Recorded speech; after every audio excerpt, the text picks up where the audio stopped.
It really does speak to what it must be like having grown up with Donald Trump's life. You know what I mean? Just never being checked, being above the law your entire life. Who knows what kind of untold crimes he's done relative to business or whatever, what other conspiracies he's been involved in. And then he just felt untouchable because now he's attacking the judge, he's attacking the juries, he's attacking the prosecutors, he's attacking anyone and everyone other than looking within and being like, oh yeah, maybe I shouldn't have broke the law. Yeah. No, he feels untouchable. For sure. It's wild. But Ben Shapiro also joined the chorus of conservatives that was defending Donald Trump, and this was his tweet. Whatever you think of the Trump indictments, one thing is for certain. The glass has now been broken over and over again. Political opponents can be targeted by legal enemies. Running for office now carries the legal risk of going to jail on all sides. Wow. But I know this is going to surprise you. Back in 2014, Ben Shapiro had a very different opinion on this issue. There's some whores in this house. Oh, wait, that's not it. P word is female genitalia. Oh, God damn it. Wet ass P word. Extra large and extra hard. Actually, here's the clip. I'm not sure we can indict Washington, but I think that certainly... I'm sure something was done. Washington was relatively clean, but if you look at George W. Bush, or if you looked at Bill Clinton, or if you looked at Ronald Reagan, sure. I mean, the answer would be that you could, and people should be wary. I mean, this is sort of the case that I'm making, is that we've become so comfortable with the executive branch of the government abusing its citizens and violating our rights and violating what they're structured to do under the law that we've just become used to it. And if we start treating them as criminals, maybe they'll think twice before they act so criminally in the future. I said certified freak 7 days a week. Bring a bucket and a mop.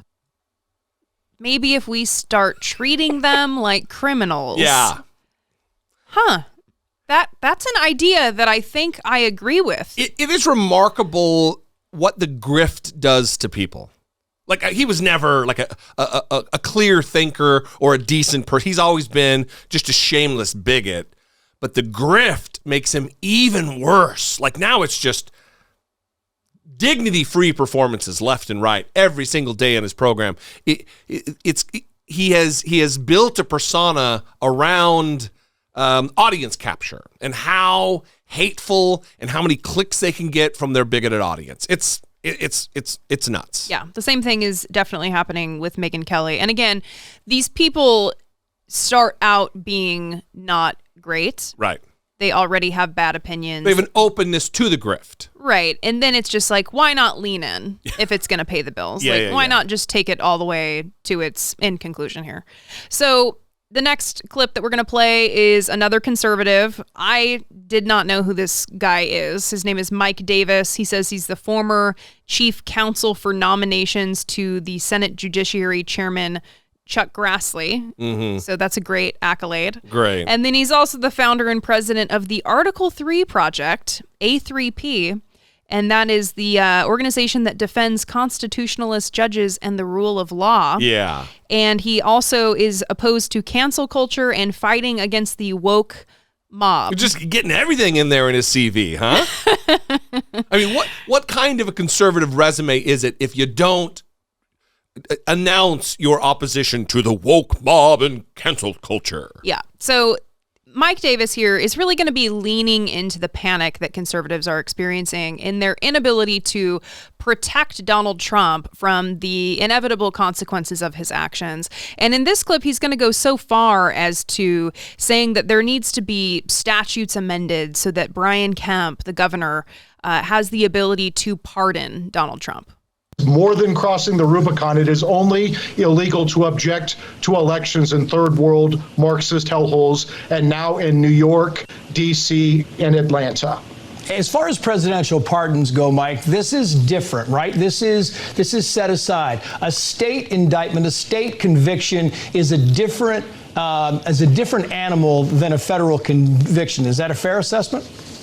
It is, and under the Georgia law, there's a statute that limits the Republican governor's ability to pardon, and I think that the legislature in Georgia needs to amend that statute and give Governor Kemp the ability to pardon in this situation, because this is clear election interference. It's clear Democrat lawfare by Democrat prosecutors, where they're trying to have Democrat prosecutors, Democrat judges, and Democrat juries and Democrat hellholes decide the next presidential election instead of the American people. He's real fond of the word hellhole, apparently. He also, a little bit of a misnomer there. He says that there's a statute in Georgia that doesn't allow the Republican governor to issue pardons, blah, blah, blah, blah. It just doesn't let the governor. It doesn't say anything about whether they're Democrat or Republican. Mm-hmm. Yeah. Well, I think he's really leaning in to emphasize that there's a Republican governor who could, and in his view, should be helping Donald Trump, and who's not, by the way, who Brian Kemp, not great. Terrible, in fact. But he did repost one of Donald Trump's posts and say that the election was not stolen. Yeah. So it's a very low bar for the Republican Party right now to be able to come out and say that the election was not stolen. So few of them are doing it, in fact. It's so it baffles me how they won't look within themselves and say, well, why is it we're losing so many elections? What's the deal?